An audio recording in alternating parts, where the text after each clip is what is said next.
नमस्कार सत श्री अकाल जी। तुसीं देख रहे हो देश तो विदेश। मैं रिकी डोगरा इस मंच के उपर हाजिर क्योंकि इस मंच का मतलब है तुहानू तुहाडे फ्यूचर बारे अवेयर करना।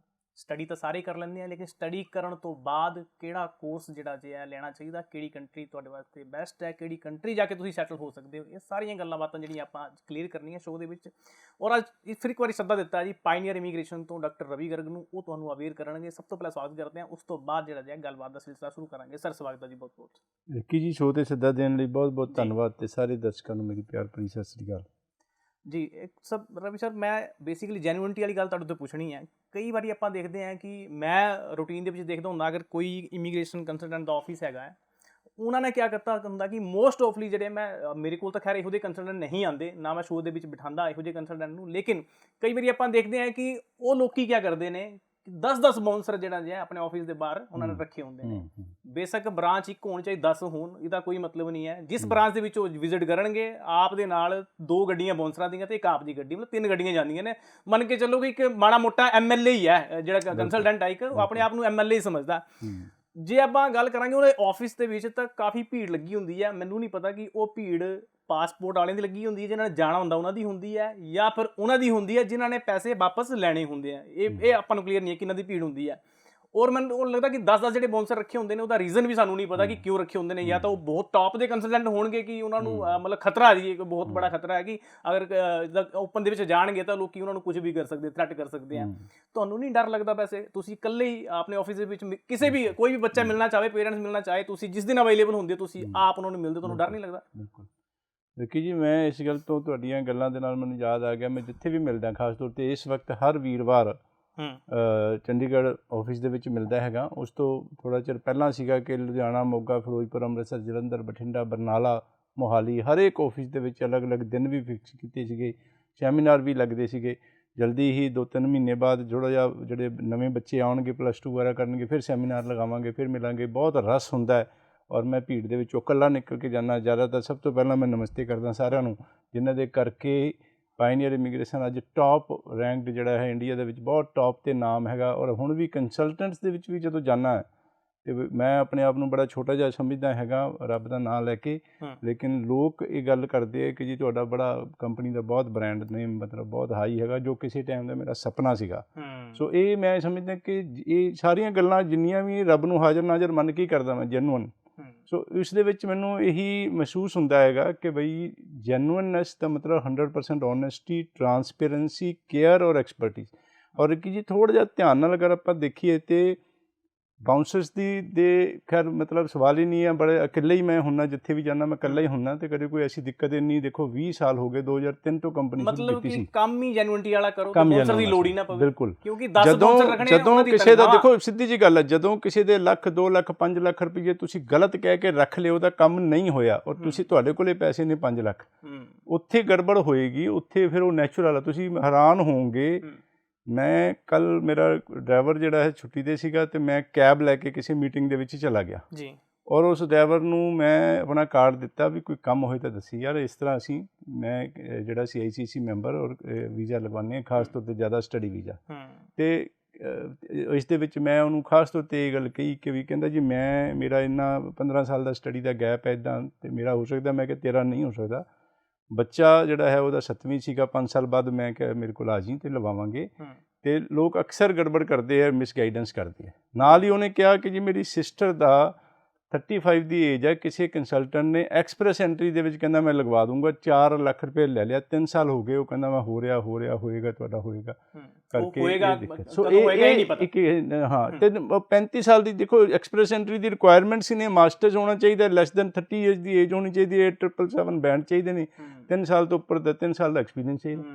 ਸੋ ਇਹ ਜਿਹੜਾ ਜਦੋਂ ਸਾਨੂੰ ਮੋਟੀਆਂ ਗੱਲਾਂ ਪਤਾ ਹੈਗੀਆਂ ਅਤੇ ਜਦੋਂ ਕਿਸੇ ਦੀ ਐਲੀਜੀਬਿਲਿਟੀ ਬਣਦੀ ਨਹੀਂ ਹੈਗੀ ਤਾਂ ਮੈਂ ਕਿਵੇਂ ਉਸ ਨੂੰ ਕਹਿ ਦਾਂਗਾ ਵੀ ਤੁਸੀਂ ਇੰਨੇ ਪੈਸੇ ਕੋਈ ਮੈਨੂੰ ਦੇ ਦਿਓ। ਬਿਲਕੁਲ। ਜਦੋਂ ਪੈਸੇ ਲੈ ਲਏ, ਖਾ ਲਏ, ਗਰੋ ਅਗਲੇ ਨੂੰ ਪਤਾ ਲੱਗਿਆ ਕਿ ਗੜਬੜ ਹੈ, ਉਦੋਂ ਫਿਰ ਨੈਚੁਰਲ ਹੈ ਹਰ ਬੰਦਾ ਲੜੇਗਾ, ਝਗੜੇਗਾ, ਜਾਨ ਚਾਹੇ ਲਏਗਾ ਜਾਂ ਦੇ ਦੇਗਾ। ਜਾਨ ਲੈ ਵੀ ਸਕਦਾ, ਦੇ ਵੀ ਸਕਦਾ। ਜਿਹੜਾ ਬੰਦਾ ਵਿਚਾਰਾ ਪਰੇਸ਼ਾਨ ਹੈ, ਰੋਟੀ ਨਹੀਂ ਮਿਲਦੀ, ਕਿਤੋਂ ਕਰਜ਼ਾ ਫੜਿਆ, ਉਹ ਕਰਜ਼ੇ ਵਾਲੇ ਉਹਨੂੰ ਪਰੇਸ਼ਾਨ ਕਰਦੇ ਆ, 2-2.5% ਮਹੀਨੇ ਦਾ ਵਿਆਜ ਚੱਲਦਾ ਹੈ। ਸੋ ਇਹ ਜਿਹੜੀਆਂ ਇਹ ਜਦੋਂ ਕਿਸੇ ਨਾਲ ਗਲਤ ਕਰਾਂਗੇ ਤਾਂ ਫਿਰ ਦਿੱਕਤਾਂ ਆਉਂਦੀਆਂ ਨੇ। नो डाउट कि मैं ये भी देखा कई बार क्लाइंट्स भी गलत होंगे ने। गल इस गल ते आंदी है कि बई क्या बंदा कोई रब दा बंदा हैगा, ਕਿ ਜਦੋਂ ਕੋਈ ਕਿਸੇ ਦਾ, ਜਿਸ ਤਰ੍ਹਾਂ ਅਸੀਂ ਕੋਈ ਕੇਸ ਲੈ ਲਿਆ, ਕਦੇ 2-4 ਸਾਲ 'ਚ ਇੱਕ ਵਾਰੀ ਹੁੰਦਾ ਕਿ ਅਸੀਂ ਗਰੰਟੀ ਵੀ ਨਹੀਂ ਦਿੱਤੀ, ਲਿਖਿਆ ਵੀ ਹੋਇਆ ਨੋ ਵੀਜ਼ਾ ਗਰੰਟੀ, ਪੈਸੇ ਵੀ ਆਪ ਨਹੀਂ ਲਏ ਅਤੇ ਕੁਛ ਗਲਤ ਵੀ ਨਹੀਂ ਹੈਗਾ, ਫਿਰ ਵੀ ਕਈ ਵਾਰੀ ਬੰਦਾ ਕੋਈ ਉਹ ਸਮਝ ਲਓ ਉਹਨਾਂ ਨੂੰ ਪਤਾ ਨਹੀਂ ਹੁੰਦਾ ਅਤੇ ਗਧੇ ਘੋੜੇ 'ਚ ਕੀ ਫਰਕ ਹੈਗਾ, ਅਤੇ ਉਹ ਮਤਲਬ ਇਹ ਕਿ ਦੇ ਡੋਂਟ ਨੋ ਕਿ ਵੀ ਇੱਕ ਜੈਨੂਅਨ ਸਹੀ ਕੰਸਲਟੈਂਟ ਜਿਸ ਨੇ ਕੁਛ ਗਲਤ ਕੀਤਾ ਹੀ ਨਹੀਂ ਤੁਹਾਡੇ ਨਾਲ, ਉਸ ਦੇ ਨਾਲ ਰੀਸੈਂਟਲੀ ਮੈਂ ਇੱਕ ਵੀਡੀਓ ਦੇਖਦਾ ਪਿਆ ਸੀ ਕਿਸੇ ਦੀ ਵਿਜ਼ਟਰ ਵੀਜ਼ਾ ਦੀ 3-4 ਮਹੀਨੇ ਹੋ ਗਏ ਸੀ, ਉਹਦੇ ਦਾ ਰਿਜ਼ਲਟ ਨਹੀਂ ਆਇਆ ਸੀ ਜੀ। ਸੋ ਉਸ ਦੇ ਪਿੱਛੇ ਲੜਾਈ ਝਗੜਾ ਹੋ ਗਿਆ ਵੀ 3 ਮਹੀਨੇ ਹੋ ਗਏ ਤੁਸੀਂ ਸਾਡਾ ਵੀਜ਼ਾ ਕਿਉਂ ਨਹੀਂ ਆਇਆ। ਸੋ ਉਹ ਦੇਖੋ ਕੰਸਲਟ ਜੈਨੂਅਨ ਗੱਲ ਨੂੰ ਤਾਂ ਸਮਝਣਾ ਪਏਗਾ ਕਲਾਇੰਟਸ ਨੂੰ ਵੀ ਕਿ ਕੋਈ ਵੀ ਕਿਆ ਕੰਸਲਟੈਂਟ ਹੈ, ਕਿ ਮੈਂ ਹੈਗਾ ਕਿਆ ਕੋਈ ਹੋਰ ਹੈ। ਜਦੋਂ ਇੱਕ ਵਾਰੀ ਤੁਹਾਡੇ ਡਾਕੂਮੈਂਟੇਸ਼ਨ ਕਰਕੇ ਕਾਗਜ਼ ਇਕੱਠੇ ਕਰਕੇ ਫਾਈਲ ਅੰਬੈਸੀ ਦੇ ਵਿੱਚ ਸਬਮਿਟ ਕਰ ਦਿੱਤੀ ਜੀ, ਅਤੇ ਉਹ ਆਪਾਂ ਪੋਰਟਲ 'ਤੇ ਦੇਖ ਸਕਦੇ ਹਾਂ ਕਿ ਇੰਨੀ ਤਰੀਕ ਨੂੰ ਫਾਈਲ ਸਬਮਿਟ ਕੀਤੀ ਹੈ, ਅੰਡਰ ਪ੍ਰੋਸੈਸ ਹੈ। ਉਸ ਨੂੰ ਆਪਾਂ ਕੰਸਲਟੈਂਟ ਆਪ ਵੀ ਚੈੱਕ ਕਰ ਸਕਦੇ ਹੋ, ਕੰਸਲਟੈਂਟ ਵੀ ਤੁਹਾਨੂੰ ਸਾਹਮਣੇ ਚੈੱਕ ਕਰਾ ਦੇਗਾ, ਆਪ ਵੀ ਤੁਸੀਂ ਚੈੱਕ ਕਰ ਸਕਦੇ ਹੋ। ਉਸ ਦੇ ਵਿੱਚ ਆਪਾਂ ਕੰਸਲਟੈਂਟ ਨੂੰ ਗਲਤ ਕਿਵੇਂ ਕਹਿ ਸਕਦੇ ਹਾਂ? ਇਹ ਤਾਂ ਹੋ ਸਕਦਾ ਚਲੋ ਡਾਕੂਮੈਂਟ ਉਹਨੂੰ ਜਿੰਨੀ ਕੁ ਸਮਝ ਆ ਗਲਤ ਮਲਤ ਡਾਕੂਮੈਂਟ ਲਵਾ ਦਿੱਤੇ, ਜ਼ਿਆਦਾ ਸਹੀ ਨਹੀਂ ਕੀਤੀ, ਲੇਕਿਨ ਉਹਦਾ ਸਮਝ ਤੇ ਗੱਲ ਹੈ ਫਾਈਲ ਲੱਗੀ ਹੈ ਕਿ ਨਹੀਂ ਫਾਈਲ ਲੱਗੀ ਹੈ ਅਤੇ 3 ਮਹੀਨੇ ਹੁਣ ਸਾਡੇ ਵੀ ਹੈਗੇ ਨੇ, ਜ਼ਿਆਦਾਤਰ ਮਹੀਨੇ 2 ਮਹੀਨੇ 'ਚ ਆ ਜਾਂਦੇ ਨੇ, ਕਿਸੇ ਦਾ 2-4-5 ਮਹੀਨੇ ਵੀ ਲੱਗ ਸਕਦੇ। ਬਿਲਕੁਲ। ਅਗਲੀ ਗੱਲ ਸਰ ਮੈਂ ਤੁਹਾਡੇ ਤੋਂ ਪੁੱਛਣੀ, ਬੜੀ ਇੰਪੋਰਟੈਂਟ ਗੱਲ ਹੈ। ਹੁਣ ਤੁਸੀਂ ਗੱਲ ਕੀਤੀ ਹੈ ਕਿ ਫਾਈਲ ਜਿਹੜੀ ਐਮਬੈਸੀ ਦੇ ਵਿੱਚ ਲੱਗੀ ਹੈ ਕਿ ਨਹੀਂ ਲੱਗੀ, ਇਹ ਪਤਾ ਹੋਣਾ ਜ਼ਰੂਰੀ ਹੈ। ਹੁਣ ਇਹ ਗੱਲ ਮੈਂ ਤੁਹਾਡੇ ਤੋਂ ਪੁੱਛਣਾ ਚਾਹਾਂਗਾ ਬੇਸਿਕਲੀ, ਕੁਝ ਬੱਚੇ ਜਿਹੜੇ ਹੈ ਉਹ ਕੀ ਕਰਦੇ ਹੈ ਕਿ ਆਪ ਹੀ ਆਫਰ ਲੈਟਰ ਕਾਲਜ ਤੋਂ ਮੰਗਾ ਲੈਂਦੀ ਹੈ, ਉਸ ਤੋਂ ਬਾਅਦ ਜਿਹੜੀ ਹੈ ਕੰਸਲਟੈਂਟ ਕੋਲ ਜਾ ਕੇ ਕਹਿੰਦੇ ਕਿ ਆਹ ਲਓ ਜੀ ਸਾਡੀ ਆਫਰ ਲੈਟਰ, ਹੁਣ ਤੁਸੀਂ ਜਿਹੜਾ ਜੇ ਸਾਡਾ ਵੀਜ਼ਾ ਅਪਲਾਈ ਕਰੋ।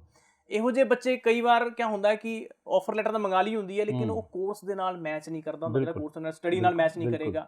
ਅੱਛਾ, ਕਈ ਵਾਰ ਕੋਰਸ ਇਹੋ ਜਿਹਾ ਚੂਜ਼ ਕਰ ਲੈਂਦੇ ਨੇ ਜਿਹਦੇ ਵਿੱਚ ਰਿਕੁਆਇਰਮੈਂਟ ਕੁਛ ਹੋਰ ਹੁੰਦੀ ਹੈ ਔਰ ਉਹਨਾਂ ਕੋਲ ਕੁਛ ਹੋਰ ਹੁੰਦਾ ਹੈ। ਬੱਚੇ ਨੂੰ ਸਿਰਫ ਮਤਲਬ ਹੁੰਦਾ ਕਿ ਆਫਰ ਲੈਟਰ ਇੱਕ ਵਾਰੀ ਮਿਲ ਜਾਏ। ਹੋ ਸਕਦਾ ਕਿ ਆਫਰ ਲੈਟਰ ਮੰਗਾ ਕੇ ਬੱਚਾ ਕਹਿੰਦਾ ਜੀ ਮੈਂ ਤਾਂ ਹੁਣ ਇੱਕ ਤਰ੍ਹਾਂ ਦਾ ਐਕਸਪਰਟ ਬਣ ਗਿਆ, ਮੇਰੇ ਕੋਲ ਡਾਕੂਮੈਂਟ ਹੈਗਾ, ਤੁਸੀਂ ਸਿਰਫ ਅਪਲਾਈ ਕਰ ਦਿਓ। ਉਹਨਾਂ ਬੱਚੇ ਲਈ ਤੁਸੀਂ ਕੀ ਕਹਿਣਾ ਚਾਹੋਗੇ ਜਿਹੜਾ ਆਪ ਆਫਰ ਲੈਟਰ ਅਪਲਾਈ ਕਰਕੇ ਤੁਹਾਡੇ ਕੋਲ ਆਉਂਦੇ ਨੇ? ਦੇਖੋ ਰਿੱਕੀ ਜੀ, ਅੱਜ ਤਕਰੀਬਨ 20 ਸਾਲ ਹੋ ਗਏ, ਮੈਂ ਹੁਣ ਵੀ ਇਹ ਸਮਝਦਾ ਕਿ it is still learning process ਦਾ ਮਤਲਬ ਹਰ ਦਿਨ ਅਸੀਂ ਨਵੀਂ ਕਾਢ ਦਾ ਮਤਲਬ ਇਨਵੈਂਸ਼ਨਸ ਦਾ ਮਤਲਬ ਨਵੇਂ ਤਰੀਕੇ ਲੱਭਦੇ ਵੀ ਕਿਸੇ ਦਾ ਵੀਜ਼ਾ ਨਹੀਂ ਲੱਗਦਾ ਸੀ, ਕਿਹੜੇ ਕਾਲਜ ਕਿਹੜੇ ਕੋਰਸ ਵਿੱਚ ਉਸ ਨੂੰ ਪਾ ਦਈਏ ਕਿ ਉਸ ਦਾ ਵੀਜ਼ਾ ਲੱਗ ਜੇ। ਫੋਰ ਐਗਜ਼ਾਮਪਲ BA ਵਾਲੇ ਬੱਚੇ ਨੇ, ਉਹਨਾਂ ਦੇ ਜਿਸ ਤਰ੍ਹਾਂ ਅਸੀਂ supply chain management, HR management, event management ਦੇ ਦਿੰਦੇ ਹਾਂ। ਇਹ ਜਿੰਨੇ ਵੀ ਮੈਨੇਜਮੈਂਟ ਦੇ ਕੋਰਸ ਨੇ ਐਕਚੁਅਲੀ ਤਾਂ BCom ਵਾਸਤੇ ਬਣੇ ਸੀਗੇ, ਲੇਕਿਨ BA ਵਾਸਤੇ ਦੇਖਿਆ ਜਾਵੇ ਤਾਂ ਮੈਨੂੰ ਲੱਗਦਾ ਕਿ ਕੋਰਸ ਹੀ ਨਹੀਂ ਬਣਿਆ ਉੱਥੇ ਪੋਸਟ ਗ੍ਰੈਜੂਏਟ ਪ੍ਰੋਗਰਾਮ, ਕਿਉਂਕਿ PA ਨੂੰ ਦੇਣਾ ਪੋਸਟ ਗ੍ਰੈਜੂਏਟ ਹੀ ਹੈ, ਕਿਉਂਕਿ ਗ੍ਰੈਜੂਏਟ ਹੈ ਪੋਸਟ ਗ੍ਰੈਜੂਏਟ 'ਚ ਜਾਏਗਾ। ਪੋਸਟ ਸੈਕੰਡਰੀ ਦਾ ਮਤਲਬ ਜਿਹਦੇ 'ਚ 12ਵੀਂ ਵਾਲਾ ਬੱਚਾ ਜਾਏਗਾ ਉਸ ਦਾ ਤਾਂ ਮਤਲਬ ਹੀ ਨਹੀਂ ਬਣਦਾ, ਉਹਦਾ ਪਹਿਲਾਂ ਹੀ ਰਿਫਿਊਜ਼ਲ ਹੋਣੀ ਚਾਹੀਦੀ ਵੀ ਇਹਦਾ ਲੈਵਲ ਆਫ ਜਿਹੜਾ ਪ੍ਰੋਗਰਾਮ ਉਹ ਠੀਕ ਨਹੀਂ ਹੈ। ਸੋ ਪੋਸਟ ਗ੍ਰੈਜੂਏਟ ਪ੍ਰੋਗਰਾਮ ਚੂਜ਼ ਕਰਨਾ।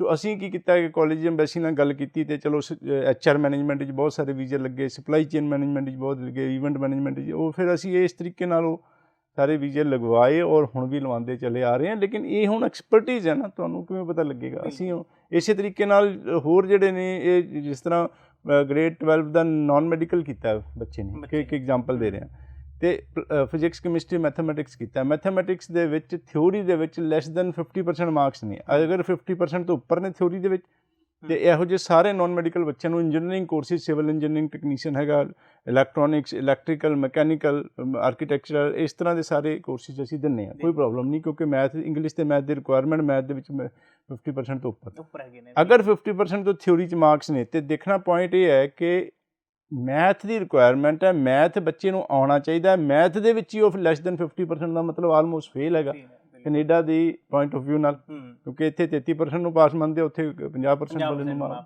ਸੋ ਉਹ ਬੱਚਾ ਇਹ ਕਹਿ ਕੇ ਓਬਜੈਕਸ਼ਨ ਲਗਾ ਦਿੰਦੇ ਨੇ ਕੈਨੇਡਾ ਅੰਬੈਸੀ ਕਿ ਮੈਥ ਦੀ ਰਿਕੁਆਇਰਮੈਂਟ ਹੈ ਔਰ ਬੱਚੇ ਦੇ ਮਾਰਕਸ ਠੀਕ ਨਹੀਂ। ਇਹ ਜਿਹੜਾ ਇੱਥੇ ਹੁਣ ਮੈਥ ਨਹੀਂ ਪੜ੍ਹਿਆ, ਜਿਹਦਾ ਮੈਥ ਨਹੀਂ ਠੀਕ ਹੈ, ਉਹ ਇਹੋ ਜਿਹਾ ਕੋਰਸ ਜਿਹਦੇ 'ਚ ਮੈਥ ਦੀ ਰਿਕੁਆਇਰਮੈਂਟ ਹੈ, ਉਸ ਨੂੰ ਕਿਵੇਂ ਪਾਸ ਕਰੇਗਾ? ਉੱਥੇ ਪਾਸ ਨਹੀਂ ਕਰੇਗਾ, ਫੇਲ ਹੋਏਗਾ ਔਰ ਬੱਚੇ ਨੂੰ ਤਕਲੀਫ ਆਏਗੀ, ਇਹ ਕਹਿ ਕੇ ਓਬਜੈਕਸ਼ਨ ਲਾ ਕੇ ਰਿਫਿਊਜ਼ਲ। ਸੋ ਉਹ ਅਸੀਂ ਕੀ ਕਰਦੇ ਹਾਂ, ਅਸੀਂ ਇੰਨੇ ਸਾਲਾਂ ਦੇ ਤਜਰਬੇ ਨਾਲ ਅਸੀਂ ਬੜੇ ਸਾਰੇ ਇਹੋ ਜਿਹੇ ਕੋਰਸਿਸ ਦੇਖੇ ਜਿਸ ਦੇ ਵਿੱਚ ਇਕੱਲੇ ਇੰਗਲਿਸ਼ ਦੀ ਰਿਕੁਆਇਰਮੈਂਟ, ਮੈਥ ਦੀ ਰਿਕੁਆਇਰਮੈਂਟ ਨਹੀਂ ਹੈਗੀ। ਅਸੀਂ ਉਹ ਕੇਸ ਕਾਲਜ ਐਮਬੈਸੀ ਨਾਲ ਡਿਸਕਸ਼ਨਾਂ ਹੋਈਆਂ, ਲਾਏ ਔਰ ਉਹਨਾਂ ਦੇ ਵੀਜ਼ੇ। ਮੁੱਕਦੀ ਗੱਲ ਕੀ ਹੈ ਕਿ ਇਹ ਐਕਸਪਰਟੀਜ਼ ਦਾ ਮੈਟਰ ਹੈਗਾ, ਤੁਸੀਂ ਐਕਸਪਰਟ ਨਹੀਂ ਹੋ। ਇਸ ਨੂੰ ਪਰਸਨਲੀ ਇੱਕ ਵਰਡ ਬੁਰਾ ਲੱਗੇਗਾ, ਲੇਕਿਨ ਮੈਂ ਇਹ ਸਮਝਦਾ ਇਹ ਇੱਕ ਓਵਰ ਕਲੈਵਰਨੈਸ ਹੈ, ਆਪਣੇ ਆਪ ਨੂੰ ਜ਼ਿਆਦਾ ਚੁਸਤ ਸਮਝਣਾ। ਹੁਣ ਮੈਂ ਹੈਗਾ, ਮੈਨੂੰ ਵੀਜ਼ਾ ਦਾ ਐਕਸਪਰਟ ਹੈਗਾ ਮੈਂ, ਲੇਕਿਨ ਮੈਂ ਕਾਰ ਦੀ ਗੱਡੀ ਨਹੀਂ ਠੀਕ ਕਰ ਸਕਦਾ, ਬਿਲਕੁਲ ਹੋ ਸਕਦਾ ਮਾੜੀ ਮੋਟੀ ਨੌਲੇਜ ਹੋਵੇ ਨਹੀਂ। ਹੁਣ ਉਹ ਜਦੋਂ ਉਹਦੇ ਵਿੱਚੋਂ ਧੂਆਂ ਉੱਠ ਗਿਆ, ਮੰਨ ਲਓ ਮੈਂ ਆਪਣੇ ਆਪ ਤਾਰਾਂ ਨੂੰ ਛਿਲਕੇ ਛੇੜਛਾੜ ਕਰਾਂਗਾ, ਹੋ ਸਕਦਾ ਕੁਝ ਵੱਡਾ ਪਟਾਕਾ, ਅਦਰਵਾਈਜ਼ ਜੇ ਮੈਂ ਮਕੈਨਿਕ ਨੂੰ ਠੀਕ ਕਰਾਊਂਗਾ ਤੇ ਉਹਨੇ 100 ਰੁਪਏ ਲੈਣਾ ਸੀ। ਜਦੋਂ ਮੈਂ ਪਟਾਕੇ ਵਜਾਤੇ, ਕੋਈ ਮਤਲਬ ਇਹ ਕਿ ਕੋਈ ਬੈਟਰੀ ਬੁਟਰੀ ਖਤਮ ਹੋ ਗਈ, ਉੱਡ ਗਈ, ਤੇ ਉਹਨੇ ਕਹਿਣਾ ਜੇ 3000 ਦੀ ਬੈਟਰੀ ਮੇਰੀ ਲੱਗਣੀ ਆ, 500-700 ਰੁਪਏ ਮੇਰੀ ਲੇਬਰ ਲੱਗੂ, 4000 ਦਾ ਨੁਕਸਾਨ ਹੋ ਜਾਏਗਾ। ਹੋ ਸਕਦਾ ਉਹ ਇਹੀ ਕਹੇ ਜੇ ਤਾਂ ਇੰਜਨ ਫੁੱਕ ਗਿਆ ਹੁਣ ਤਾਂ 15000 ਦਾ ਹੁਣ ਇੰਜਨ ਬਦਲਣਾ ਨੈਚੁਰਲੀ, ਕਿ ਜਦੋਂ ਤੁਸੀਂ ਐਕਸਪਰਟ ਨਹੀਂ ਹੋ, ਤੁਹਾਨੂੰ ਇੰਨੀ ਨੌਲੇਜ ਨਹੀਂ ਹੈਗੀ, ਤੁਸੀਂ ਕੋਈ ਗੱਡੀ ਠੀਕ ਕਰਨ ਵਾਲੇ ਐਕਸਪਰਟ ਨਹੀਂ, ਤੁਸੀਂ ਵੀਜ਼ਾ ਲਗਵਾਉਣ ਵਾਲੇ ਐਕਸਪਰਟ ਨਹੀਂ। ਦੂਸਰੀ ਗੱਲ ਜਿਹੜੀ ਤੁਸੀਂ ਆਫਰ ਲੈਟਰ ਦੀ ਗੱਲ ਕੀਤੀ, ਬਹੁਤ ਹੀ ਜ਼ਬਰਦਸਤ ਸਿਆਣੀ ਗੱਲ ਕੀਤੀ, ਆਈ ਐਪਰੀਸ਼ੀਏਟ, ਜਿਸ ਦੀ ਸਾਨੂੰ ਅਕਸਰ ਕਈ ਵਾਰੀ ਪ੍ਰੋਬਲਮ ਆ ਜਾਂਦੀ ਹੈਗੀ ਹੈ ਕਿ ਜਿਨ੍ਹਾਂ ਦੇ ਖਾਸ ਤੌਰ 'ਤੇ ਉੱਥੇ ਰਿਲੇਟਿਵ ਫਰੈਂਡਸ ਕੈਨੇਡਾ 'ਚ ਰਹਿੰਦੇ ਨੇ, ਉਹ ਵੀ ਸਿਆਣੇ ਬਣ ਜਾਂਦੇ, ਇਹ ਵੀ ਸਿਆਣੇ ਕੋਈ ਨਹੀਂ ਕਰਕੇ। ਔਰ ਇਹ ਵੀ ਥੋੜ੍ਹੀ ਜਿਹੀ ਤਕਲੀਫ ਤਾਂ ਹੈਗੀ ਹੈ ਕਿ ਕਈ ਵਾਰੀ ਬੰਦਾ ਇਹ ਸੋਚਦੇ, ਸਟੂਡੈਂਟਸ ਸੋਚਦੇ ਕਿ ਕੰਸਲਟੈਂਟ ਕੋਈ ਗੜਬੜ ਨਾ ਕਰ ਦੇਣ, ਪਤਾ ਨਹੀਂ ਆਫਰ ਲੈਟਰ ਆਏਗੀ ਕਿ ਨਹੀਂ ਆਏਗੀ। ਵੀ ਕੰਮ ਉਹਨਾਂ ਦਾ ਇਹੀ ਹੈ, ਕੰਸਲਟੈਂਟਸ ਦਾ ਕੰਮ ਹੀ ਇਹੀ ਹੈ, ਆਫਰ ਲੈਟਰਾਂ ਲੈਣੀਆਂ, ਐਡਮਿਸ਼ਨਾਂ ਲੈਣੀਆਂ, ਅੱਡ ਕਾਲਜ, ਅੱਡ ਕੋਰਸ, ਇੰਨੇ ਸਾਲਾਂ 'ਚ ਉਹਨਾਂ ਦੀ ਅਲੱਗ-ਅਲੱਗ ਰਿਕੁਆਇਰਮੈਂਟਸ। ਔਰ ਇੱਕ ਹੋਰ ਐਗਜ਼ਾਮਪਲ ਦੇਣਾ ਤੁਹਾਨੂੰ ਮੈਂ, ਕਿ ਦੇਖੋ 1 ਸਾਲ ਦੇ ਕੋਰਸ ਦੀ 1 ਸਾਲ ਦੇ ਕੋਰਸ ਦੀ ਫੀਸ 10 ਲੱਖ, 2 ਸਾਲ ਦੇ ਕੋਰਸ ਦੀ ਫੀਸ ਬਸ 20 ਲੱਖ, ਡਬਲ ਹੋ ਗਿਆ। ਤੇ ਅੱਛਾ 2 ਸਾਲ ਦੀ ਵੀ 20 ਲੱਖ ਹੋ ਗਈ। ਮੈਂ ਇਹੋ ਜਿਹੇ ਬੜੇ ਸਾਰੇ ਕੋਰਸਿਸ ਦੱਸ ਦਾਂਗਾ ਜਿਨ੍ਹਾਂ 'ਚ 2 ਸਾਲ ਦੀ ਫੀਸ 15 ਲੱਖ ਹੈ, 5 ਲੱਖ ਬਚਦਾ ਸਿੱਧਾ, ਤੇ ਤੁਹਾਡਾ ਤਾਂ ਫਾਇਦਾ ਹੀ ਹੋਇਆ ਨਾ। ਸਾਡਾ ਮਕਸਦ ਹੀ ਇਹ ਹੈ ਤੁਹਾਡਾ ਫਾਇਦਾ ਕਰਨਾ। ਮੰਨ ਲਓ ਲੈਂਪਟਨ ਕਾਲਜ ਦੇ ਪੋਸਟ ਗ੍ਰੈਜੂਏਟ ਪ੍ਰੋਗਰਾਮਸ ਨੇ, ਉਹਨਾਂ 'ਚ 3+1 ਦਾ ਮਤਲਬ 4th ਸਮੈਸਟਰ ਕੋਪ ਹੈਗਾ। KPU ਦੇ ਜਿੰਨੇ ਪੋਸਟ ਗ੍ਰੈਜੂਏਟ ਪ੍ਰੋਗਰਾਮਸ ਨੇ, ਜ਼ਿਆਦਾਤਰ ਦੀ ਫੀਸ 2 ਸਾਲ ਦੀ 15 ਲੱਖ ਹੈਗੀ ਹੈ। ਇਸੇ ਤਰੀਕੇ ਨਾਲ NBCC ਦੀ ਫੀਸ ਹੈਗੀ ਹੈ। CBU ਕੇਪ ਬ੍ਰਿਟਨ ਯੂਨੀਵਰਸਿਟੀ ਦੇ 3+1 ਦਾ ਮਤਲਬ 4th ਸਮੈਸਟਰ ਕੋਪ, ਤੁਸੀਂ ਇਨ ਕਲਾਸ ਸਟੱਡੀ ਨਹੀਂ ਕਰਨੀ, ਕੋਪ ਦਾ ਮਤਲਬ ਟ੍ਰੇਨਿੰਗ ਹੋਏਗੀ, ਉਹ ਵੀ ਜ਼ਿਆਦਾਤਰ ਪੇਡ। ਔਰ 4th ਸਮੈਸਟਰ ਦੀ ਫੀਸ ਨਹੀਂ ਦੇਣੀ ਦਾ ਮਤਲਬ 2 ਸਾਲ ਦੀ ਫੀਸ 15 ਲੱਖ, ਉਹ ਵੀ CBU ਦਾ ਮਤਲਬ ਕੇਪ ਬ੍ਰਿਟਨ ਯੂਨੀਵਰਸਿਟੀ ਸਿਡਨੀ ਨੋਵਾ ਸਕੋਸ਼ੀਆ, ਜਿੱਥੇ PR ਵੀ ਸੌਖੀ ਹੋਣੀ ਹੈ, ਔਰ ਪਬਲਿਕ ਜ਼ਬਰਦਸਤ ਹਾਈ ਲੈਵਲ ਯੂਨੀਵਰਸਿਟੀ। ਸੋ ਇਹ ਸਾਰੀਆਂ ਚੀਜ਼ਾਂ ਦੀ ਨੌਲੇਜ ਆਮ ਬੰਦੇ ਨੂੰ ਕਿਵੇਂ ਹੋ ਸਕਦੀ ਹੈ, ਜਿਹਨੂੰ ਸਾਡੇ ਵਰਗੇ ਨੂੰ 20 ਸਾਲ ਹੋ ਗਿਆ ਹੁਣ ਤੱਕ ਅਸੀਂ ਲਰਨ ਕਰਦੇ ਪਏ ਹਾਂ। ਸੋ ਇਹ ਰੋਜ਼ ਕਾਲਜਾਂ ਦੀ ਮੀਟਿੰਗਾਂ ਅਟੈਂਡ ਕਰਨੀਆਂ, ਰੋਜ਼ ਕਾਲਜਾਂ ਦੇ ਸਾਡੇ ਵੈਬੀਨਾਰਸ ਅਟੈਂਡ ਕਰਨੇ, ਅੰਬੈਸੀ ਦੇ ਵੈਬੀਨਾਰਸ ਅਟੈਂਡ ਕਰਨੇ, ਆਪਣੇ ਅੰਬੈਸੀ ਦੀ ਅਪਡੇਟਸ ਨੂੰ ਦੇਖਣਾ। ਸੋ ਜਦੋਂ ਅਸੀਂ ਐਡਮਿਸ਼ਨ ਕਰਵਾਵਾਂਗੇ ਬੱਚੇ ਨੇ ਐਫਰਟ ਵੀ ਨਹੀਂ ਕਰਨਾ, ਅਸੀਂ ਐਡਮਿਸ਼ਨ ਲੈਣੀ ਹੈ, ਉਸ ਬੱਚੇ ਦੀ ਆਫਰ ਲੈਟਰ ਲੈਣੀ ਹੈ, ਔਰ ਉਹ ਕਾਲਜ ਸਾਨੂੰ ਉਹਨਾਂ ਦੇ ਖਰਚੇ ਦੇਗਾ ਆਫਿਸ ਦੇ, ਉਹਨਾਂ ਨੂੰ ਐਡਮਿਸ਼ਨ ਕਰਵਾਉਣ ਦੇ। ਜੇ ਤੁਸੀਂ ਬੱਚੇ ਨੇ ਆਪਣੇ ਆਪ ਲੈ ਲਈ ਆਫਰ ਲੈਟਰ, ਤੇ ਸਾਨੂੰ ਉਹ ਕਾਲਜ ਨੇ ਖਰਚੇ ਨਹੀਂ ਦੇਣੇ, ਕਿਉਂਕਿ ਉਹ ਐਡਮਿਸ਼ਨ ਸਾਡੇ ਥਰੂ ਨਹੀਂ ਹੈ। ਫਿਰ ਬੱਚੇ ਤੋਂ ਅਸੀਂ ਫੀਸ ਲੈਂਦੇ ਹਾਂ ਕਾਫੀ ਜ਼ਿਆਦਾ, ਉਹਨਾਂ ਨੂੰ ਵੀ ਨੁਕਸਾਨ ਹੈ ਇਸ ਚੀਜ਼ ਦਾ। ਔਰ ਫਿਰ ਤੁਹਾਡੇ ਵਾਲੀ ਬਹੁਤ ਸਿਆਣੀ ਗੱਲ ਹੈ, ਅਗਰ ਗਲਤ ਕੋਰਸ ਵਿੱਚ, ਕਿਉਂਕਿ ਹੁਣੇ ਕਰਕੇ ਹਟੇ ਆਪਾਂ, ਕਿਹੜਾ ਕਾਲਜ ਕਿਹੜਾ ਕੋਰਸ ਠੀਕ ਹੈ, ਉਹਦੇ 'ਚ ਕਿੱਦਾਂ ਬਚ ਕੇ ਆਪਾਂ ਨਿਕਲਣਾ, ਕਿੱਦਾਂ ਵੀਜ਼ਾ ਲੈਣਾ। ਅਗਰ ਗਲਤ ਕਾਲਜ ਗਲਤ ਕੋਰਸ ਵਿੱਚ ਤੁਸੀਂ ਐਡਮਿਸ਼ਨ ਕਰਾ ਲਈ, ਉਸ ਦੇ ਵਿੱਚ ਕਿੱਦਾਂ ਅਸੀਂ ਵੀਜ਼ਾ ਦੇ ਰਿਸਕ ਹੋਏਗਾ। ਬਿਲਕੁਲ, ਸੋ ਟੇਕ ਕੇਅਰ। ਹੁਣ ਸਰ ਇੱਕ ਵੀਡੀਓ ਮੈਂ ਦਿਖਾਣੀ, ਤੁਸੀਂ ਐਕਸਪਰਟਾਈਜ਼ ਦੀ ਗੱਲ ਕੀਤੀ ਹੈ, CICC ਦਾ ਵੀਡੀਓ ਹੈਗਾ। ਮੈਂ ਸਾਰੇ ਦਰਸ਼ਕਾਂ ਨੂੰ ਬੇਨਤੀ ਕਰਾਂਗਾ ਕਿ ਇੱਕ ਵਾਰ ਤੁਸੀਂ ਇਹ ਦੇਖੋ ਔਰ ਸਮਝੋ ਕਿ ਵਾਕਿਆ ਹੀ ਕੈਨੇਡਾ ਗਵਰਨਮੈਂਟ ਤੁਹਾਡੇ ਲਈ ਕਿਤਨੀ ਜਿਹੜੀ ਹੈ ਚਿੰਤਾਜਨਕ ਹੈ। ਬੇਸਿਕਲੀ ਤੁਹਾਡਾ ਫਿਊਚਰ ਹੁੰਦਾ, ਲੇਕਿਨ ਚਿੰਤਾ ਉਹਨਾਂ ਨੂੰ ਵੀ ਹੁੰਦੀ ਹੈ। ਇਹ ਵੀਡੀਓ ਤੁਸੀਂ ਦੇਖੋ, ਉਸ ਤੋਂ ਬਾਅਦ ਆਪਾਂ ਗੱਲਬਾਤ ਦਾ ਸਿਲਸਿਲਾ ਸ਼ੁਰੂ ਕਰਦੇ ਹਾਂ।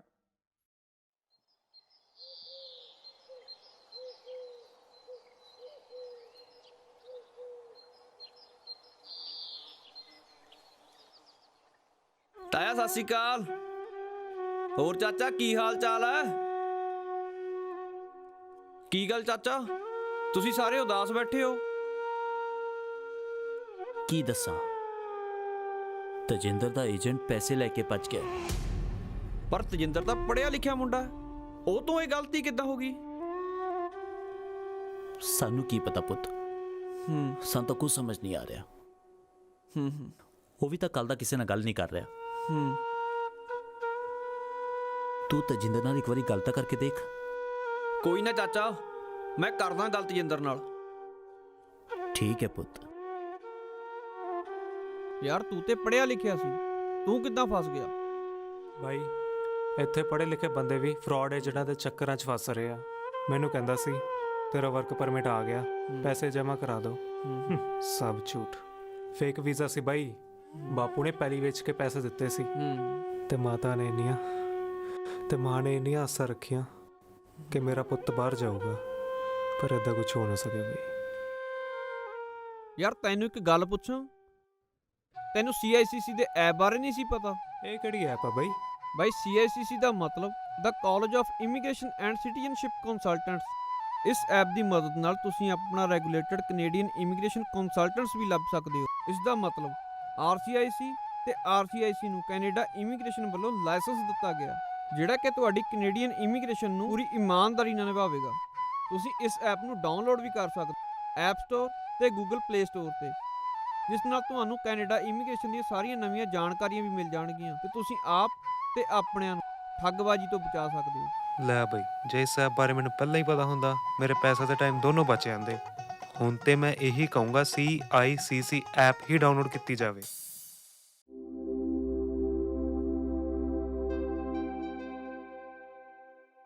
ਇਹ ਜਿਹੜੀ ਵੀਡੀਓ ਸੀਗੀ ਇਹ ਤੁਹਾਡੇ ਵਾਸਤੇ ਸੀਗੀ ਔਰ ਤੁਹਾਨੂੰ ਪਤਾ ਲੱਗਿਆ ਹੋਣਾ ਕਿ ਕਿਹੜੇ ਜਿਹੜੇ ਬੰਦੇ ਹੈ ਉਹ ਰਿਪਰੈਜ਼ੈਂਟ ਕਰ ਸਕਦੇ ਆ ਤੁਹਾਡੀ ਫਾਈਲ ਨੂੰ ਹਾਈ ਕਮਿਸ਼ਨ ਦੇ ਇੱਕ ਮਿੰਟ ਰਿੱਕੀ ਜੀ, ਮੈਂ ਤੁਹਾਡੀ ਗੱਲ ਕੱਟਦਾ। ਜਿਹੜੀ ਤੁਸੀਂ ਕਿਹਾ ਕਿ ਕੈਨੇਡਾ ਐਮਬੈਸੀ ਨੂੰ ਵੀ ਚਿੰਤਾ ਹੁੰਦੀ ਹੈ ਤੁਹਾਡੇ ਫਿਊਚਰ ਦੀ। ਆਪਾਂ ਇੱਕ ਵੀਡੀਓ ਦੇਖਦੇ ਹਾਂ ਜਾਂ ਸੜਕ ਤੇ ਚੱਲਦੇ ਹੋਏ ਦੇਖਦੇ ਹਾਂ, ਇੱਕ ਬੱਚੇ ਨੇ ਹੈਲਮਟ ਨਹੀਂ ਲਗਾਇਆ, ਮੋਟਰਸਾਈਕਲ ਡਰਾਈਵ ਕਰ ਰਿਹਾ, ਹੈਲਮਟ ਨਹੀਂ ਲਗਾਇਆ, ਗੱਡੀ ਦੇ ਥੱਲੇ ਆ ਗਿਆ, ਉਹਦਾ ਸਿਰ ਟਾਇਰ ਦੇ ਥੱਲੇ ਆ ਗਿਆ, ਨੁਕਸਾਨ ਹੋ ਗਿਆ, ਬੱਚੇ ਦੀ ਡੈਥ ਹੋ ਗਈ। ਸੋ ਆਪਾਂ ਪਹਿਲਾ ਕੰਮ ਕੀ ਕਰਾਂਗੇ, ਹਰ ਇੱਕ ਨੂੰ ਇਹੀ ਮੈਸੇਜ ਦਿਆਂਗੇ, ਯਾਰ ਹੈਲਮਟ ਜ਼ਰੂਰ ਪਾ ਕੇ ਜਾਓ ਪਲੀਜ਼, ਤਾਂ ਕਿ ਤੁਹਾਡੀ ਜਾਨ ਬਚੇ। ਉਹਦਾ ਕੰਸਰਨ ਸਾਨੂੰ ਵੀ ਹੁੰਦਾ, ਸਾਨੂੰ ਵੀ ਚਿੰਤਾ ਕਿ ਆਏ ਉਹ ਬੰਦਾ ਨੋਨ ਨਹੀਂ ਸੀਗਾ, ਫਿਰ ਵੀ ਸਾਨੂੰ ਦੁੱਖ ਹੁੰਦਾ ਯਾਰ ਉਸ ਦੀ ਜਾਨ ਚਲੀ ਗਈ। ਤੁਸੀਂ ਆਪਣਾ ਖਿਆਲ ਰੱਖੋ, ਜਿਹੜੇ 2 ਵੀਲਰ ਚਲਾਉਂਦੇ ਨੇ ਹੈਲਮਟ ਜ਼ਰੂਰ ਪਾਓ। ਇਸੇ ਤਰੀਕੇ ਨਾਲ ਕੈਨੇਡਾ ਐਮਬੈਸੀ CICC ਜਿਹੜੀ ਰੈਗੂਲੇਟਿੰਗ ਬੋਡੀ ਹੈ, ਜਿਹੜੀ ਕੈਨੇਡੀਅਨ ਕੰਸਲਟੈਂਟ, ਜਿਹੜੇ ਸਾਡੇ ਕੈਨੇਡਾ ਵਾਲੇ ਕੰਸਲਟੈਂਟ ਕਰਦੀ ਹੈ ਬੇਸਿਕਲੀ, ਬਿਲਕੁਲ। ਔਰ ਆਪਾਂ ਜਿਹੜੇ ਆਮ ਜਿਹੜੇ ਬੰਦੇ ਆ, ਅਸੀਂ ਇਹ ਕੰਸਰਨਡ ਹੁੰਦੇ ਆ ਵੀ ਇਹ ਯਾਰ ਰਿਫਿਊਜ਼ਲਾਂ ਹੁੰਦੀਆਂ, ਠੱਗੀਆਂ ਹੁੰਦੀਆਂ, ਝੂਠ ਫਰੇਬ, ਮਿਸਗਾਈਡੈਂਸ ਹੁੰਦੀ ਹੈ। ਟੇਕ ਕੇਅਰ ਆਫ ਦਿਸ ਕਰਕੇ CICC ਨੇ ਔਰ ਕੈਨੇਡਾ ਐਮਬੈਸੀ ਨੇ, ਜਿਸ ਨੇ CICC ਮੈਂਬਰਸ ਨੂੰ ਲੀਗਲੀ ਆਥੋਰਾਈਜ਼ ਕੀਤਾ ਹੈਗਾ, ਉਹ ਫਿਰ ਚਿੰਤਿਤ ਹੋ ਕੇ ਇਹ ਵੀਡੀਓਜ਼ ਬਣਾਉਂਦੇ ਨੇ ਜੀ। ਹੁਣ ਸਰ ਇੱਕ ਅਗਲਾ ਜਿਹੜਾ ਕੁਐਸਚਨ ਹੈ ਮੇਰਾ, ਉਹ ਉਹਨਾਂ ਬੱਚਿਆਂ ਲਈ ਹੈ ਜਿਹੜਾ 1 ਸਾਲ ਦਾ ਪ੍ਰੋਗਰਾਮ ਲੈ ਕੇ ਇੱਥੋਂ ਕੈਨੇਡਾ ਚਲੇ ਜਾਣਗੇ, ਉੱਥੇ ਜਾ ਕੇ ਬਾਅਦ ਚ ਵਰਕ ਪਰਮਿਟ ਚ ਉਹਨੂੰ ਕਨਵਰਟ ਕਰਾਣੇ 1 ਸਾਲ ਤੋਂ ਬਾਅਦ। ਅੱਛਾ, ਇਹ ਹੈ ਤਾਂ ਬੇਸਿਕਲੀ ਈਜ਼ੀ ਪ੍ਰੋਸੈਸ ਹੈ, ਕਿਉਂਕਿ 1 ਸਾਲ ਦੀ ਫੀਸ ਲੱਗਣੀ ਹੈ। ਬੱਚੇ ਨੂੰ ਹੁੰਦਾ ਕਿ ਮੈਂ 1 ਸਾਲ ਦੀ ਫੀਸ ਭਰ ਕੇ ਆਪਦਾ ਉੱਥੇ ਜਾ ਕੇ ਸੈਟਲ ਹੋ ਜਾਵਾਂਗਾ, ਬਾਅਦ ਚ ਕਿਨੇ ਦੇਖਿਆ ਕੀ ਹੋਣਾ ਕੀ ਨਹੀਂ ਹੋਣਾ। ਲੇਕਿਨ ਤੁਸੀਂ, ਅਗਰ ਮੈਂ ਤੁਹਾਡੇ ਤੋਂ ਇੱਕ ਜੈਨੂਇਨਟੀ ਵਾਲੀ ਸਲਾਹ ਲਵਾਂ, ਕਿਉਂਕਿ ਤੁਸੀਂ ਕਹਿ ਰਹੇ ਹੋ ਕਿ ਵਾਕਿਆ ਹੀ ਜੈਨੂਇਨ ਤਰੀਕੇ ਨਾਲ ਜੇ ਅਗਰ ਕੰਮ ਕਰਨਾ ਚਾਹੀਦਾ ਤਾਂ ਸਹੀ ਗਾਈਡ ਕਰਨਾ ਚਾਹੀਦਾ ਬੱਚੇ ਨੂੰ। ਅਗਰ ਐਲੀਜੀਬਲ ਹੈ 2 ਸਾਲ ਦੇ ਕੋਰਸ ਲਈ ਜਾਂ ਫਿਰ ਮਾਸਟਰ ਲਈ ਐਲੀਜੀਬਲ ਹੈ, ਔਰ ਕੰਸਲਟੈਂਟ ਆਪਣੇ ਫਾਇਦੇ ਲਈ ਯਾਰ ਬੱਚਾ ਹੀ ਕਹਿ ਦੇਵੇ ਕਿ ਜੀ ਮੈਂ ਤਾਂ 1 ਸਾਲ ਦਾ ਹੀ ਕੋਰਸ ਲੈ ਕੇ ਜਾਣਾ, ਮੇਰਾ ਉੱਥੇ ਪਹੁੰਚਣਾ ਇੱਕ ਮਕਸਦ ਹੈ, ਬਾਕੀ ਬਾਅਦ ਚ ਦੇਖਾਂਗੇ। ਤੁਸੀਂ ਕੀ ਗਾਈਡ ਕਰੋਗੇ ਬੱਚੇ ਨੂੰ? ਕੋਰਸ 1 ਸਾਲ ਦਾ ਲੈ ਕੇ ਜਾਣਾ ਚਾਹੀਦਾ ਜਾਂ ਫਿਰ 2 ਸਾਲ ਦਾ ਇੱਥੋਂ ਹੀ ਲੈ ਕੇ ਜਾਣਾ ਚਾਹੀਦਾ, ਜਾਂ ਫਿਰ ਉੱਥੇ ਜਾ ਕੇ ਵੀ ਬੱਚੇ ਲਈ ਕੋਈ ਆਪਸ਼ਨ ਹੋ ਜਾਂਦੀ ਹੈ? ਦੇਖੋ ਰਿੱਕੀ ਜੀ, ਉਹੀ ਗੱਲ ਹੁੰਦੀ ਹੈ ਕਿ ਜਦੋਂ ਕੰਸਲਟੈਂਟਸ ਦੀ ਕੁਆਲਿਟੀ, ਇੱਕ ਇੰਟੈਂਸ਼ਨ ਕਿ ਕੰਸਲਟੈਂਟ ਦੀ ਇੰਟੈਂਸ਼ਨ ਚੰਗੀ ਹੋਵੇ, ਨੀਅਤ ਚੰਗੀ ਹੋਵੇ, ਬੱਚੇ ਦਾ ਫਾਇਦਾ ਕਰਨਾ, ਬੱਚੇ ਦਾ ਭਲਾ ਕਰਨਾ, ਚੰਗੇ ਰਸਤੇ 'ਤੇ ਭੇਜਣਾ, ਉਹਦੇ ਫਾਇਦੇ ਕਿਵੇਂ ਹੋ ਸਕਦੇ ਹੈ। ਔਰ ਦੂਸਰਾ, ਉਸ ਦੀ ਕੁਆਲਿਟੀ ਦਾ ਮਤਲਬ ਇਹ ਕਿ ਕੰਸਲਟੈਂਟ ਨੂੰ ਖੁਦ ਵੀ ਨੌਲੇਜ ਹੋਵੇ, ਐਕਸਪਰਟੀਜ਼ ਹੋਵੇ, ਤਾਂ ਹੀ ਕੁਝ ਫਾਇਦਾ ਕਰ ਸਕੇਗਾ। ਫੋਰ ਐਗਜ਼ਾਮਪਲ ਕਿ 1 ਸਾਲ ਦੀ ਜਿਹੜੀ ਤੁਸੀਂ ਗੱਲ ਕੀਤੀ, 1 ਸਾਲ ਦਾ ਕੋਰਸ ਦੇ ਵਿੱਚ 1 ਸਾਲ ਦਾ ਕਹਿਣ ਨੂੰ ਹੁੰਦਾ ਹੈ, ਵੀਜ਼ਾ ਵੀ 1 ਸਾਲ ਤੋਂ ਉੱਪਰ ਦਾ ਲੱਗ ਜਾਂਦਾ ਹੈ, ਲੇਕਿਨ ਜਿਹੜੀ ਉਸ ਦਾ ਜਿਹੜਾ ਪੜ੍ਹਾਈ ਹੈ 4-4 ਮਹੀਨੇ ਦੇ 2 ਸਮੈਸਟਰ, 8 ਮਹੀਨੇ ਦੀ ਪੜ੍ਹਾਈ 'ਚ 1 ਸਾਲ ਦਾ ਕੋਰਸ ਪੂਰਾ ਹੋ ਜਾਂਦਾ ਹੈ। ਸੋ 1 ਸਾਲ ਦਾ ਕੋਰਸ ਕੀਤਾ, 8 ਮਹੀਨੇ ਦੀ ਪੜ੍ਹਾਈ ਕੀਤੀ ਔਰ 1 ਸਾਲ ਦਾ ਵਰਕ ਪਰਮਿਟ ਅਗਰ ਲੈ ਲਿਆ, ਤੇ ਉਸ ਤੋਂ ਬਾਅਦ 1 ਸਾਲ ਦੀ ਜਿਹੜਾ ਸਟੱਡੀ ਪਰਮਿਟ ਲੈ ਲਿਆ, ਉਸ ਤੋਂ ਬਾਅਦ ਪੜ੍ਹਾਈ ਤੋਂ ਬਾਅਦ 1 ਸਾਲ ਦਾ ਪੋਸਟ ਗ੍ਰੈਜੂਏਟ ਵਰਕ ਪਰਮਿਟ ਮਿਲੇਗਾ, ਜੋ ਕਿ ਰਿਸਕੀ ਹੋਏਗਾ। ਧਿਆਨ ਦੇਣ ਵਾਲੀ ਗੱਲ ਹੈ, ਉਸ ਦੇ ਵਿੱਚ PR ਦੇ ਰਿਸਕ ਬਹੁਤ ਜ਼ਿਆਦਾ ਹੋਏਗਾ। ਨਹੀਂ ਹੋਏਗੀ ਤਾਂ ਫਿਰ ਅਗਰ ਸਟੂਡੈਂਟ ਇਹ ਸੋਚੇਗਾ ਕਿ ਜੀ ਹੁਣ ਮੈਂ PR ਨਹੀਂ ਹੋ ਰਹੀ, ਹੁਣ ਕੀ ਕਰਾਂ, ਤੇ ਜੇ ਮੰਨ ਲਓ 1 ਸਾਲ ਦਾ ਹੋਰ ਕੋਰਸ ਕਰ ਲਿਆ, ਈਵਨ ਉਸ ਤੋਂ ਬਾਅਦ ਫਿਰ ਪੋਸਟ ਗ੍ਰੈਜੂਏਟ ਵਰਕ ਪਰਮਿਟ ਨਹੀਂ ਮਿਲਣਾ, ਕਿਉਂਕਿ ਇਹ ਬਹੁਤ ਘੱਟ ਲੋਕਾਂ ਨੂੰ ਪਤਾ ਹੈ। ਪੋਸਟ ਗ੍ਰੈਜੂਏਟ ਵਰਕ ਪਰਮਿਟ ਜਿਹੜਾ ਹੈ ਵਨਸ ਇਨ ਲਾਈਫ ਟਾਈਮ ਦੀ ਹੈਗੀ ਹੈ। ਇਹ ਜਿਹੜੀ ਹੈ ਇਹ ਤੁਹਾਨੂੰ ਫੈਸਿਲਿਟੀ ਦੁਬਾਰਾ ਨਹੀਂ ਮਿਲਣਾ, ਇੱਕੋ ਵਾਰ ਪੋਸਟ ਗ੍ਰੈਜੂਏਟ ਵਰਕ ਪਰਮਿਟ ਮਿਲਣਾ ਹੁੰਦਾ। ਪਹਿਲਾਂ ਲੈ ਲਓ, ਜੇ ਆਪਾਂ 2 ਸਾਲ ਦਾ ਕੋਰਸ ਲੈ ਲੈਂਦੇ ਤੇ 4-4 ਮਹੀਨੇ ਦੇ 4 ਸਮੈਸਟਰ, ਸਿਰਫ 16 ਮਹੀਨੇ ਦੇ ਵਿੱਚ ਵੀ ਛੁੱਟੀਆਂ ਕੱਢ ਕੇ ਤਕਰੀਬਨ 1.25 ਸਾਲ 15 ਮਹੀਨੇ ਦੀ ਪੜ੍ਹਾਈ ਦੇ ਨਾਲ ਤੁਹਾਨੂੰ 3 ਸਾਲ ਦਾ ਵਰਕ ਪਰਮਿਟ ਮਿਲਦਾ। ਬਿਲਕੁਲ। ਜਾਂ ਫਿਰ 1 ਸਾਲ ਦਾ ਕੋਰਸ ਲੈ ਕੇ ਵੀ ਚਲੇ ਗਏ, 8 ਮਹੀਨੇ ਦਾ, 4-4 ਮਹੀਨੇ ਦੇ 8 ਮਹੀਨੇ 'ਚ ਖਤਮ ਹੋ ਗਿਆ, 1 ਸਾਲ ਦਾ ਹੋਰ ਕੋਰਸ ਲੈ ਲਓ, ਫਿਰ 4-4 ਮਹੀਨੇ ਦੇ 2 ਸਮੈਸਟਰ ਔਰ 8 ਮਹੀਨੇ ਦੀ ਸਟੱਡੀ ਤੋਂ ਬਾਅਦ 1-1 ਸਾਲ ਦੇ 2 ਕੋਰਸ ਤੋਂ ਬਾਅਦ 3 ਸਾਲ ਦਾ ਵਰਕ ਪਰਮਿਟ। ਔਰ ਇੱਕ ਹੋਰ ਚੀਜ਼ ਬੜੀ ਵੱਡੀ ਕਿ ਅਗਰ ਤੁਸੀਂ ਇਹ ਸੋਚਦੇ, ਜਿਹੜੇ ਤੁਸੀਂ ਕਿਹਾ ਕਿ ਅਫੋਰਡੇਬਿਲਿਟੀ ਨਹੀਂ ਹੈ, ਇਹਦਾ ਮਤਲਬ ਇਹ ਕਿ ਘੱਟ ਪੈਸੇ ਖਰਚਣਾ ਚਾਹੁੰਦਾ ਹੈ ਸਟੂਡੈਂਟ, ਤੇ ਆਪਾਂ ਇਹ ਸੋਚਦੇ ਹਾਂ ਕਿ 4-4 ਮਹੀਨੇ ਦੇ 2 ਕੋਰਸ, ਮਤਲਬ 1 ਸਾਲ ਦੀ ਫੀਸ ਤਕਰੀਬਨ ਕੋਈ 10 ਲੱਖ 5 ਲੱਖ ਰੁਪਏ ਇੱਕ ਸਮੈਸਟਰ ਦੀ ਜਨਰਲ ਫੀਸ ਹੈ। ਘੱਟ ਵੀ ਹੋ ਸਕਦੀ, ਕੁਝ ਕਾਲਜ ਦੀ ਵੱਧ ਵੀ ਹੋ ਸਕਦੀ, ਲੇਕਿਨ ਚਲੋ 10 ਲੱਖ ਰੁਪਏ 1 ਸਾਲ ਦੀ ਫੀਸ ਅਫੋਰਡ ਬੱਚਾ ਨਹੀਂ ਕਰਦਾ, ਉਹਨੇ 10 ਲੱਖ ਰੁਪਏ ਲਾ ਕੇ ਔਰ 1 ਸਾਲ ਦਾ ਲੈ ਕੇ ਔਰ ਫਿਰ ਵਰਕ ਪਰਮਿਟ ਲੈ ਲਿਆ, ਰਿਸਕ 'ਚ ਚਲਾ ਗਿਆ। ਉਸ ਦੇ ਬਜਾਏ 2 ਸਾਲ ਦਾ ਕੋਰਸ ਜਿਹੜੇ ਮੈਂ ਹੁਣੇ ਦੱਸ ਕੇ ਹਟਿਆ, Lambton, KPU, NBCC, CBU, Cape Breton university, ਬੜੇ ਸਾਰੇ ਕਾਲਜਿਸ ਦੇ ਵਿੱਚ ਇਸ ਤਰ੍ਹਾਂ ਦੇ ਕੋਰਸ, CNC ਜਿਹੜੇ college of New Caledonia, Prince George city, British Columbia ਦੇ ਵਿੱਚ, ਇਹ ਇੰਨੀ ਸਾਰੀ ਡਿਟੇਲਸ। ਬੜੇ 2 ਸਾਲ ਦੇ ਕੋਰਸ ਦੀ ਫੀਸ 15 ਲੱਖ, ਸੋ ਉਹ ਤੁਸੀਂ 1 ਸਾਲ ਦੀ 10 ਲੱਖ ਦਿੱਤੀ ਹੈ, 2 ਸਾਲ ਦੀ 20 ਦੇਣੀ ਸੀ, 2 ਸਾਲ ਦੇ ਕੋਰਸ ਦੀ ਫੀਸ 15 ਲੱਖ, 4th ਸਮੈਸਟਰ ਕੋਪ ਜਿਹਦੇ ਵਿੱਚ ਤੁਸੀਂ ਕਮਾਈ ਕਰਨੀ ਹੈ, ਔਰ ਉਸ ਤੋਂ ਬਾਅਦ ਵਰਕ ਪਰਮਿਟ ਤੇ ਵੀ 3 ਸਾਲ ਦਾ ਜੀ। ਸੋ ਤੁਹਾਡੇ ਬੜੇ ਸਾਰੇ ਬੈਨੀਫਿਟਸ ਇਹਨਾਂ ਚੀਜ਼ਾਂ ਨੂੰ ਧਿਆਨ 'ਚ, ਕਿਉਂਕਿ ਇੱਕ ਵਾਰੀ ਦੀ ਗਲਤੀ ਕੀਤੀ ਔਰ ਵਰਕ ਪਰਮਿਟ 1 ਸਾਲ ਤੋਂ ਬਾਅਦ ਲਿਆ ਤੇ ਹਾਈ ਰਿਸਕ, ਔਰ ਫਿਰ ਬੱਚਾ ਬਹੁਤ ਜ਼ਿਆਦਾ ਪਰੇਸ਼ਾਨ। ਇਹੋ ਜਿਹੇ ਬੱਚੇ ਸਾਡੇ ਕੈਨੇਡਾ ਦੇ ਵਿੱਚ ਆਫਿਸ ਜਿਹੜੇ ਨੇ, ਇੱਕ ਬਰੈਂਪਟਨ ਔਰ ਇੱਕ ਸੈਸਕੈਟਨ, ਉੱਥੇ ਫੋਨ ਕਰਦੇ ਨੇ, ਬਹੁਤ ਬੱਚੇ ਚੀਕਾਂ ਮਾਰਦੇ ਨੇ, ਦਾ ਮਤਲਬ ਟੈਨਸ਼ਨ ਨਹੀਂ ਚਾਹੁੰਦੇ ਬੱਚੇ, ਵਿਚਾਰੇ ਬੜੇ ਪਰੇਸ਼ਾਨ ਹੁੰਦੇ ਨੇ, ਰੋਂਦੇ ਨੇ, ਕਿਉਂਕਿ ਉਹਨਾਂ ਨੂੰ ਫਿਰ ਨਾ ਅੱਗੇ ਜਾਣ ਜੋਗੇ ਨਾ ਪਿੱਛੇ ਜਾਣ ਜੋਗੇ, ਬੜੀ ਦਿੱਕਤ ਦਾ ਸਾਹਮਣਾ ਕਰਨਾ ਪੈਂਦਾ। ਅਵੋਇਡ ਸੱਚ ਸਿਚੁਏਸ਼ਨ ਦਾ ਮਤਲਬ ਇਹਨਾਂ ਚੀਜ਼ਾਂ ਤੋਂ ਬਚਣਾ ਹੈਗਾ। ਪਹਿਲਾਂ ਤੋਂ ਹੀ ਖਿਆਲ ਰੱਖ ਕੇ ਚੰਗੇ ਕੰਸਲਟੈਂਟ ਨੂੰ ਚੁਣ ਕੇ ਚੰਗਾ ਕੋਰਸ ਲੈ ਕੇ, ਤਾਂ ਕਿ ਇਹੋ ਜਿਹੀਆਂ ਕੰਪਲਿਕੇਸ਼ਨਸ, ਪ੍ਰੋਬਲਮਸ ਬਾਅਦ ਦੇ ਵਿੱਚ ਨਾ ਆਉਣ। ਧਿਆਨ ਨਾਲ ਕੰਮ ਰਸਤਾ ਚੁਣਨਾ ਹੈ ਜੀ। ਦੇਖੋ ਸਰ, ਮੋਸਟ ਹੋਲੀ ਕੀ ਹੁੰਦਾ ਬੱਚੇ ਦਾ, ਇੱਕ ਮੈਂ ਕਹਿੰਦਾ ਕਿ ਉਹਨੂੰ ਪਹਿਲੇ ਦਿਨ ਤੋਂ ਸ਼ਾਇਦ ਬੱਚੇ ਨੂੰ ਕਲੀਅਰ ਹੁੰਦਾ ਕਿ ਮੈਂ ਇੱਕ ਵਾਰੀ ਕੈਨੇਡਾ ਪਹੁੰਚਣਾ ਹੈ। ਉਹ ਕਈ ਇਹੋ ਜਿਹੇ ਪਰਿਵਾਰ ਵੀ ਮੈਂ ਦੇਖੇ ਕਈ ਵਾਰੀ ਇਹੋ ਜਿਹੇ ਦੁਵਿਧਾ ਚ ਪਾ ਦਿੰਦੇ ਆਪਦੇ ਬੱਚੇ ਨੂੰ ਹੀ, ਆਪਦੇ ਪਰਿਵਾਰ ਹੀ ਇਹੋ ਜਿਹੀ ਕੋਰਸ ਦੇ ਦੇਗਾ, ਇਹੋ ਜਿਹੀ ਜਗ੍ਹਾ ਪਹੁੰਚਾ ਦੇਗਾ, ਜਿੱਥੋਂ ਬਾਅਦ ਚ ਪਰਿਵਾਰ ਨੂੰ ਉੱਥੇ ਜਾ ਕੇ ਬੱਚਾ ਪਰੇਸ਼ਾਨ, ਇੱਥੇ ਆਪ ਪਰਿਵਾਰ ਪਰੇਸ਼ਾਨ, ਉਲਟਾ ਪੈਸੇ ਲਗਾ ਕੇ 20-20 ਲੱਖ ਰੁਪਇਆ ਲਗਾ ਕੇ ਜਿਹੜਾ ਜਿਹਾ ਪਰੇਸ਼ਾਨੀ ਜਿਹੜੀ ਗੱਲ ਪਾ ਲੈਂਦੇ ਲੋਕੀ। ਔਰ ਸਭ ਤੋਂ ਵੱਡੀ ਗੱਲ ਮੈਂ ਇੱਥੇ ਕਰਨਾ ਚਾਹਾਂਗਾ ਕਿ ਬੇਸਿਕਲੀ ਜੇ ਅਪਲਾਈ ਕਰਨਾ ਹੁੰਦਾ ਹੈ, ਮੈਂ ਪਰੇਸ਼ਾਨੀ ਦੀ ਗੱਲ ਇਸ ਕਰਕੇ ਕਰ ਰਿਹਾ ਕਿਉਂਕਿ ਅਪਲਾਈ ਜਦੋਂ ਕਰਨਾ ਹੁੰਦਾ ਹੈ ਤਾਂ ਪੇਰੈਂਟਸ ਨਾ ਦੇਖਦੇ ਆ ਨਾ ਬੱਚਾ ਦੇਖਦਾ ਹੈ ਪ੍ਰਾਈਵੇਟ ਹੈ ਕਿ ਗਵਰਨਮੈਂਟ ਹੈ, ਇਹ ਪਬਲਿਕ ਹੈ ਜਾਂ ਪ੍ਰਾਈਵੇਟ ਹੈ, ਕੁਝ ਨਹੀਂ ਦੇਖਦਾ। ਉਹ ਕਹਿੰਦੇ ਆ ਕਿ ਜੀ ਇੱਕ ਵਾਰੀ ਕੈਨੇਡਾ ਪਹੁੰਚਾ ਦਿਓ, ਬਾਕੀ ਅਸੀਂ ਦੇਖ ਲਾਂਗੇ। ਤੁਸੀਂ ਕੀ ਗਾਈਡ ਕਰਦੇ ਹੋ, ਪ੍ਰਾਈਵੇਟ 'ਚ ਕਰਨਾ ਚਾਹੀਦਾ ਜਾਂ ਪਬਲਿਕ 'ਚ ਕਰਨਾ ਚਾਹੀਦਾ? ਬਿਲਕੁਲ, ਦੇਖੋ ਇਹ ਜਿਹੜੀ ਪ੍ਰਾਈਵੇਟ ਹੈ, ਪਬਲਿਕ ਹੈ, ਔਰ ਮੇਨ ਪੁਆਇੰਟ ਕੀ ਹੈਗਾ, ਕਿਹੜੇ ਕਾਲਜ ਵਿੱਚ ਪੜ੍ਹਨ ਤੋਂ ਬਾਅਦ ਬੱਚੇ ਨੂੰ ਪੋਸਟ ਗ੍ਰੈਜੂਏਟ ਵਰਕ ਪਰਮਿਟ ਮਿਲੇਗਾ, ਕਿਹਦੇ 'ਚ ਨਹੀਂ ਮਿਲੇਗਾ। ਬੜਾ ਸੌਖਾ ਤਰੀਕਾ ਹੈਗਾ, ਇੱਕ ਕੈਨੇਡਾ ਅੰਬੈਸੀ ਦੀ ਵੈਬਸਾਈਟ 'ਤੇ ਸਾਰੀ ਲਿਸਟ ਦਿੱਤੀ ਹੋਈ ਹੈ। ਮੈਂ ਇੱਕ ਤਰੀਕਾ ਦੱਸਦਾ ਹੈਗਾ, ਗੂਗਲ ਦੇ ਉੱਪਰ ਲਿਖਣਾ DLI ਲਿਸਟ ਕੈਨੇਡਾ, ਸਰਚ ਕਰੋਗੇ ਤੇ ਇਹ ਉਹ ਪੇਜ ਖੁੱਲ੍ਹ ਜਾਏਗਾ ਕੈਨੇਡਾ ਅੰਬੈਸੀ ਦੀ ਵੈਬਸਾਈਟ 'ਤੇ, ਜਿੱਥੇ ਲਿਖਿਆ ਆਪਣੀ ਪ੍ਰੋਵਿੰਸ ਦਾ ਨਾਮ ਚੁਣਨਾ ਹੈਗਾ, ਡਰੋਪ ਡਾਊਨ ਜਿਹੜਾ ਹੁੰਦਾ ਬਾਕਸ, ਉਸ ਦੇ ਵਿੱਚ ਜਿਹੜਾ ਓਨਟਾਰੀਓ ਹੈਗਾ ਜਾਂ ਬ੍ਰਿਟਿਸ਼ ਕੋਲੰਬੀਆ ਜਾਂ ਕੁਬੈਕ ਵਾਟਐਵਰ ਜਿਹੜਾ ਹੈ ਉਹ ਚੁਣ ਲਿਆ। ਉਸ ਤੋਂ ਬਾਅਦ ਕਾਲਜ ਦੀ ਲਿਸਟ ਆ ਜਾਏਗੀ, ਇੱਕ ਜਿਹੜਾ ਇੱਕ ਬਾਕਸ ਹੈਗਾ ਉਸ ਦੇ ਵਿੱਚ ਜਿਹੜਾ ਆਪਾਂ ਸਰਚ ਬਾਕਸ ਦੇ ਵਿੱਚ ਅਗਰ ਆਪਾਂ ਲਿਖ ਦਾਂਗੇ ਕਾਲਜ ਦਾ ਨਾਂ, ਉਸ ਕਾਲਜ ਦਾ ਨਾਂ ਆ ਜਾਏਗਾ। ਰਾਈਟ ਸਾਈਡ 'ਤੇ ਲਿਖਿਆ ਆਏਗਾ ਵਰਕ ਪਰਮਿਟ ਅਲਾਉਡ ਹੈ, ਯੈਸ ਕਿ ਨੋ। ਅਗਰ ਯੈਸ ਹੈ ਵਰਕ ਪਰਮਿਟ ਮਿਲੇਗਾ, ਨੋ ਹੈ ਤਾਂ ਵਰਕ ਪਰਮਿਟ ਨਹੀਂ ਮਿਲੇਗਾ। ਸਾਰੇ ਗੌਰਮੈਂਟ ਕਾਲਜ ਯੂਨੀਵਰਸਿਟੀਜ਼ ਨੂੰ ਵਰਕ ਪਰਮਿਟ ਅਲਾਉਡ ਹੈਗਾ, ਸੋਚਣ ਦੀ ਜ਼ਰੂਰਤ ਨਹੀਂ ਹੈਗੀ, ਲੇਕਿਨ ਆਫ ਕੋਰਸ ਦੇਖ ਲੈਣਾ ਚਾਹੀਦਾ। ਲੇਕਿਨ ਪ੍ਰਾਈਵੇਟ ਕਾਲਜ ਦੇ ਵਿੱਚ 10 ਵਿੱਚੋਂ 100 ਵਿੱਚੋਂ 5-7-10 ਕਾਲਜ ਨੂੰ ਹੀ ਵਰਕ ਪਰਮਿਟ ਅਲਾਉਡ ਹੈ। ਸੋ ਜਿਹੜੇ private college post graduate work permit allowed ਹੈਗਾ, ਉੱਥੇ ਅਪਲਾਈ ਕਰ ਲਓ, ਕੋਈ ਪ੍ਰੋਬਲਮ ਨਹੀਂ ਹੈ। ਜਿੱਥੇ ਨਹੀਂ ਹੈਗਾ ਉੱਥੇ ਨਹੀਂ ਕਰਨਾ ਚਾਹੀਦਾ, ਕਿਉਂਕਿ ਵਰਕ ਪਰਮਿਟ ਨਹੀਂ ਮਿਲਣਾ। ਸੋ ਟੇਕ ਕੇਅਰ ਆਫ ਦਿਸ। ਔਰ ਆਫ ਕੋਰਸ ਇਹੋ ਜਿਹੀ ਸਾਰੀ ਇਹਨਾਂ ਚੀਜ਼ਾਂ ਦਾ ਖਿਆਲ ਰੱਖਣਾ ਤੁਹਾਡਾ ਤਾਂ ਚਲੋ ਦੇਖ ਲਓ, ਅੱਛੀ ਗੱਲ ਹੈ, ਦੇਖਣਾ ਚਾਹੀਦਾ ਹੈਗਾ, ਬੀ ਅਵੇਅਰ। ਲੇਕਿਨ ਸਾਡਾ ਫਰਜ਼ ਬਣਦਾ ਹੈ ਕਿ ਤੁਹਾਡੇ ਵਾਸਤੇ ਹਰ ਇੱਕ ਚੀਜ਼ ਨੂੰ ਚੁਣ ਕੇ, ਅਸੀਂ ਕਹਿੰਦੇ ਹਾਂ ਅਸੀਂ ਐਕਸਪਰਟ ਹਾਂ, ਅਸੀਂ ਘੈਂਟ ਹੈ, 20 ਸਾਲ ਹੋ ਗਏ, 2003 ਤੋਂ ਕੰਪਨੀ ਹੈ, CICC ਮੈਂਬਰ, ਕੈਨੇਡਾ ਅੰਬੈਸੀ ਦੀ ਵੈਬਸਾਈਟ ਹੈਗੀ cic.gc.ca, ਉਸ ਦੇ ਨਾਮ।